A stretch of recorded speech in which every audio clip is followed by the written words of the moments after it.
رضی اللہ عنہ صحابی رسول ہے.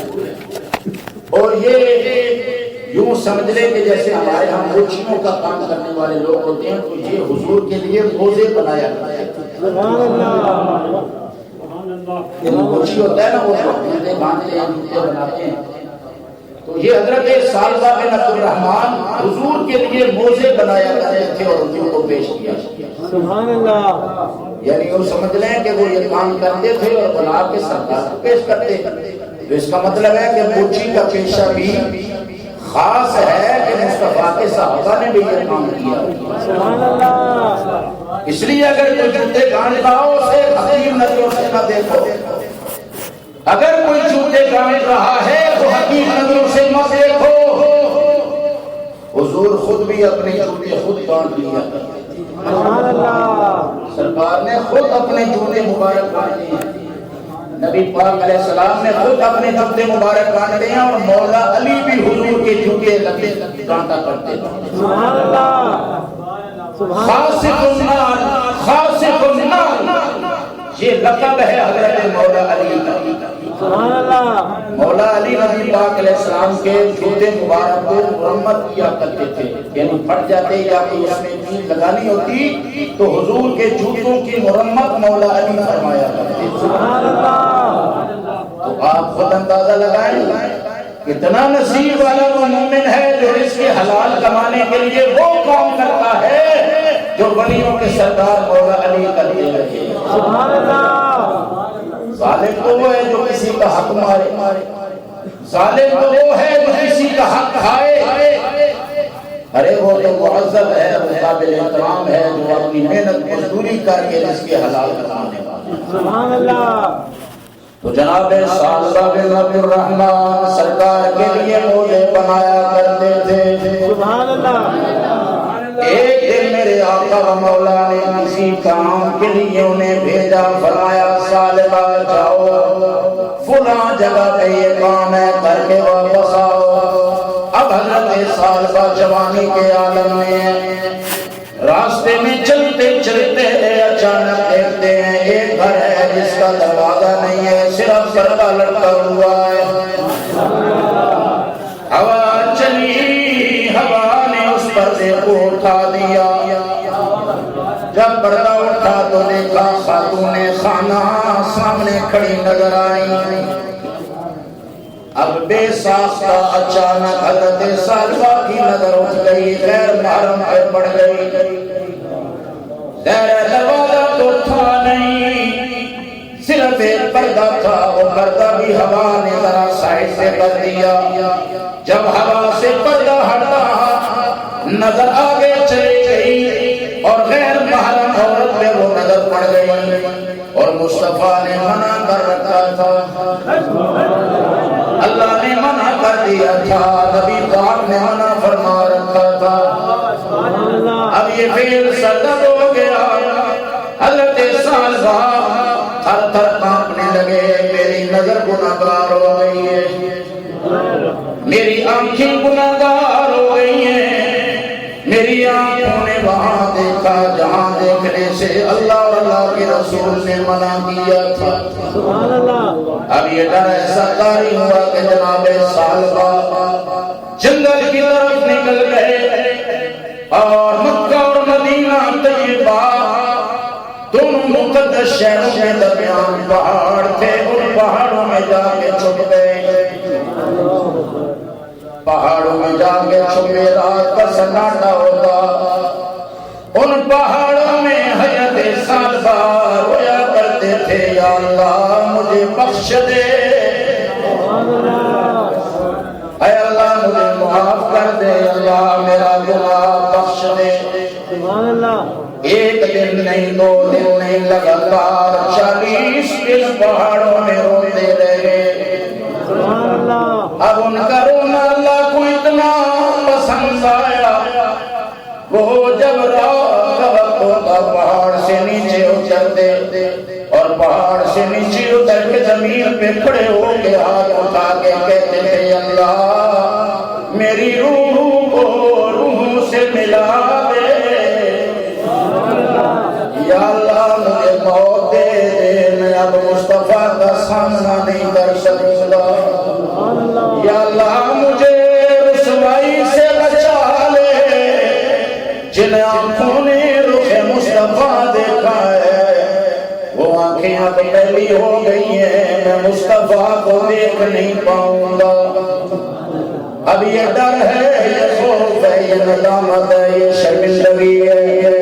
روزانہ اس انداز سے اللہ سے معافی مانگتے 40 دن گزر گئے، اللہ نے معافی دے دی، اس کا رونا قبول فرما لیا، ان کا رونا اللہ کو پسند آیا۔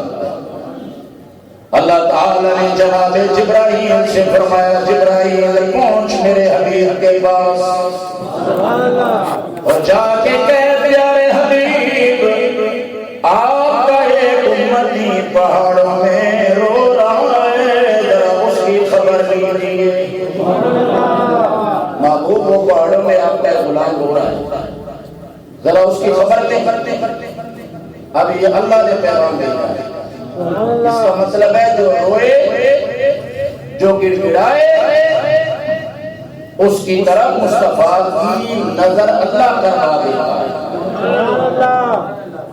یہ پیارے حبیب اپنے اس غلام کو دیکھو سبحان اللہ اور کتنا نصیب ہے اس غلام کا جو اللہ کی جہاد میں روئے اور وہ اپنے گھر کے کسی کونے میں رو رہا، اور اللہ حضور سے فرمائے پیارے ذرا دیکھو نا وہ آپ کا غلام کونے میں رو رہا۔ سبحان اللہ تو اس غلام کی تو بگڑی بن گئی جس پہ آقا کی نظر پڑ گئی۔ سبحان اللہ سرکار نے فرمایا حضرت سلمان فارسی کو، حضرت عمر بن خطاب کو، سبحان اللہ فرمایا عمر وہ میرا غلام سال بعد کئی دنوں سے مجھے نظر نہیں آ رہا ہے، کہاں چلا گیا؟ وہی ایک غیب ہے، باقی تو سارے موجود ہیں۔ اے عمر اے سلمان ذرا جاؤ میرے سال بعد کا پتہ لے کے آؤ، وہ کہاں غائب ہو گئے؟ اب مصطفیٰ کو بھی اللہ کی عطا سے پتہ تھا، لیکن بدلانا یہ تھا جن کی میں نے تربیت کی ہے، اگر اچانک ان کی نظر اس جگہ پڑ جائے جہاں نظر ڈالنے سے میں نے منع کیا تو ان کی حالت کیسی ہوا کرتی ہے۔ سبحان اللہ آگے پوری امت کے لیے یہ نمونے بن گئے۔ اب حضرت عمر کی ڈیوٹی لگی، سلمان فارسی کی ڈیوٹی لگی، وہاں سے نکلے تلاش کرتے کرتے ان پہاڑوں میں آگے آگے ان پہاڑوں میں ایک چرواہا بکریاں چرا رہا تھا۔ حضرت عمر نے آگے بڑھ کے فرمایا او بکریوں کے چروائے یہاں کوئی جوان تو نہیں دیکھا ہے؟ کہا کیسا جوان تھا؟ ایسا اس کا چہرہ ہے، ایسا اس کا قد ہے، اس سائز کا ہے۔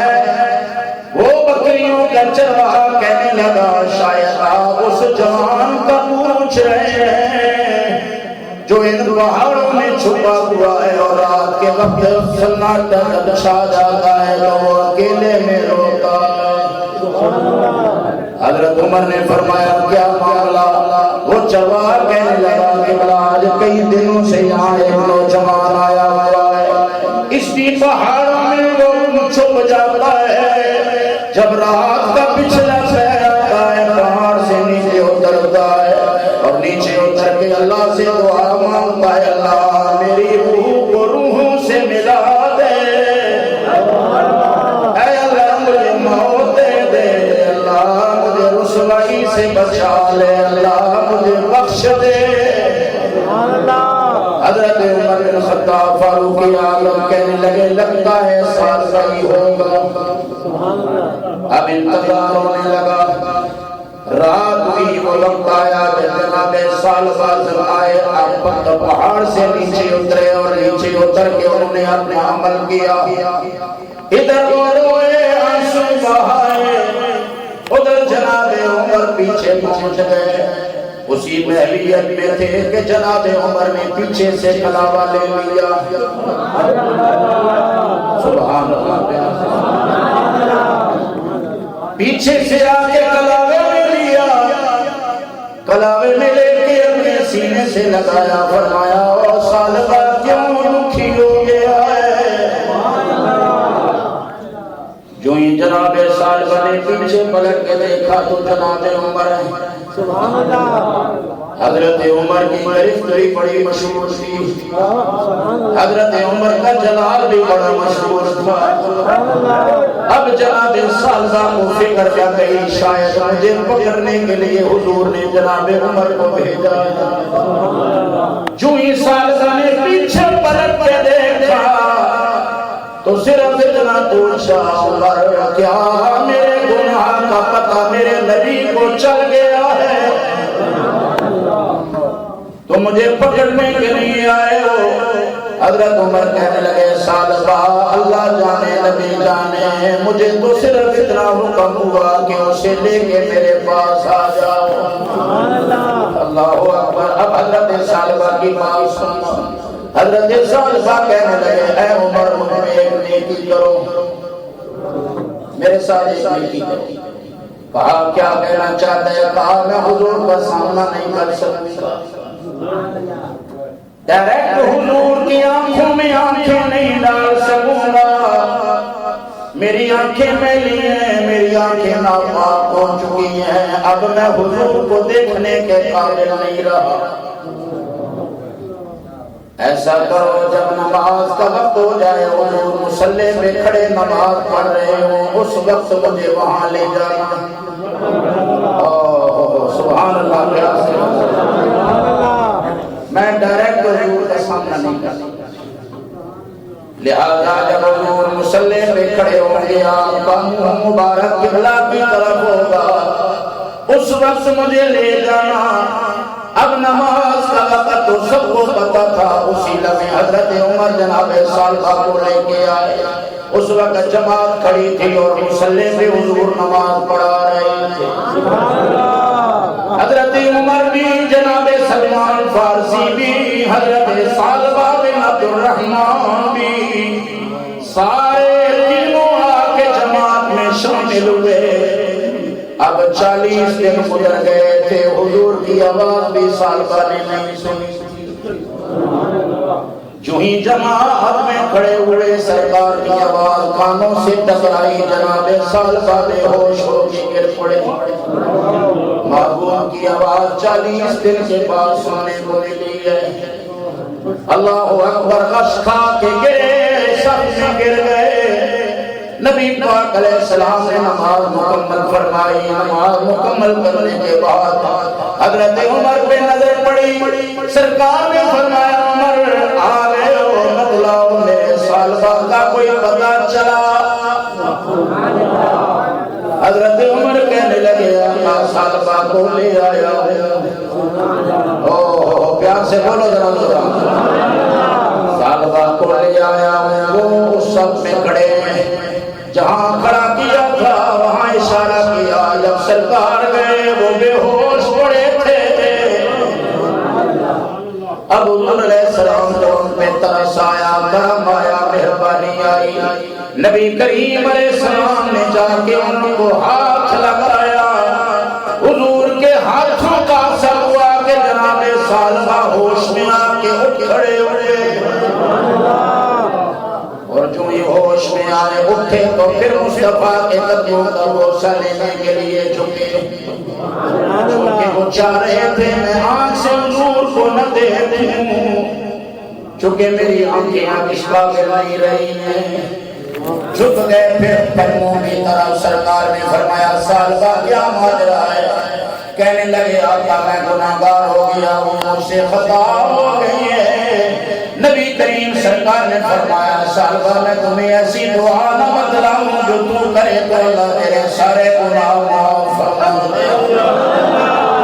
عرض کیا یا رسول اللہ مجھے عطا فرمائیے، یا رسول اللہ مجھے عطا فرمائیے، یا رسول اللہ مجھے عطا فرمائیے۔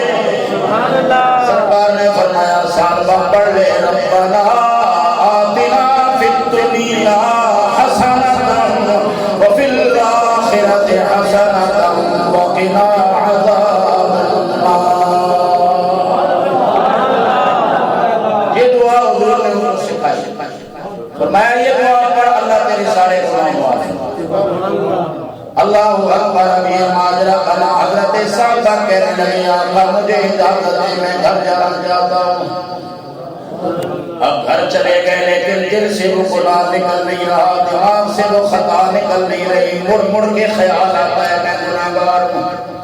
یہ روگ بن گیا اور 8-10 دن گزرے، سالبہ سخت بیمار ہو گئے۔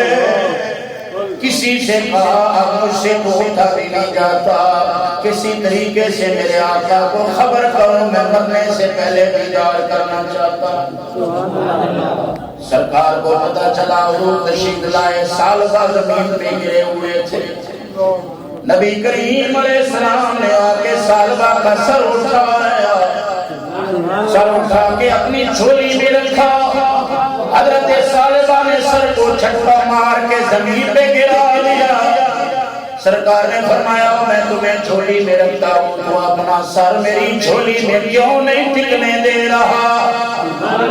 کہنے لگے آقا میری آنکھیں سر میں ہیں، میری آنکھیں گناہگار ہیں، اب یہ آنکھوں والا سر آپ کی جھولی میں آنے کے قابل نہیں ہے۔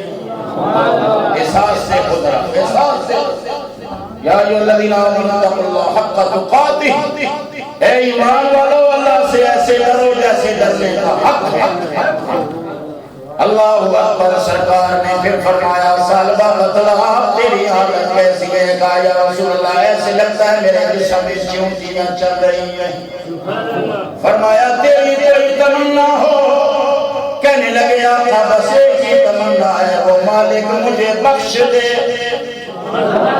اس کے علاوہ میری کوئی خواہش نہیں ہے، میری آخری سانسیں ہیں، دنیا چھوڑنے لگا ہوں، بس صرف ایک تمنا ہے، اللہ مجھ سے راضی ہو جائے، مجھے بخش دے، میں بخشا جاؤں، میری یہی آخری خواہش ہے۔ سرکار کے اپنے مبارک ہاتھوں میں اس کا سر ہے، جناب جبرائیل زمین پہ اتر آئے، جناب جبرائیل زمین پہ اتر آئے اور سرکار سے فرمایا، اللہ فرماتا ہے پیارے اپنے غلام سے کہو ہم نے اس کو بخش دیا ہے، اپنے اس غلام سے کہو ہم اس سے راضی ہو گئے، اپنے اس غلام سے کہو ہم نے اس کو معاف کر دیا۔ اب جو ہی سرکار کے لبے لالی سے یہ الفاظ نکلے گویا کہ روح جسم کا ساتھ چھوڑنے والے تھے، حضرت سالبہ کے لبوں پہ مسکراہٹیں کھیلنے لگی، مسکراتے لبوں کے ساتھ کلمہ پڑھا اور جان جان آفرین کے سپرد کر دی، حضور کے ہاتھوں میں جان دے دی، حضور کے ہاتھوں میں جان دے دی، حضور کے ہاتھوں میں جان دے دی۔ یار کیسے نصیب کا بندہ ہے، ایسے نصیب والا ہے، کتنے مقدر کا ہے۔ کوئی ماں کے ہاتھوں میں مرے، کوئی باپ کے ہاتھوں میں مرے، کوئی بھائی کے ہاتھوں میں مرے، کوئی استاد کے ہاتھوں میں مرے، کوئی دوست کے ہاتھوں میں مرے، اس کی جان نکلے تو دوست نے اس کے سر کے نیچے ہاتھ رکھا ہو، کسی کے جان نکلے تو ماں نے سر کے نیچے ہاتھ رکھا ہو، کسی کے جان نکلے تو باپ نے سر کے نیچے ہاتھ رکھا ہو۔ اتنے نصیب کا مالک ہے سالبہ، جس کی جان نکل رہی ہے تو مصطفیٰ نے سر کے نیچے ہاتھ رکھا۔ اللہ اکبر۔ اب سرکار نے فرمایا جنازے کی تیاری، جنازہ میں پڑھاؤں گا،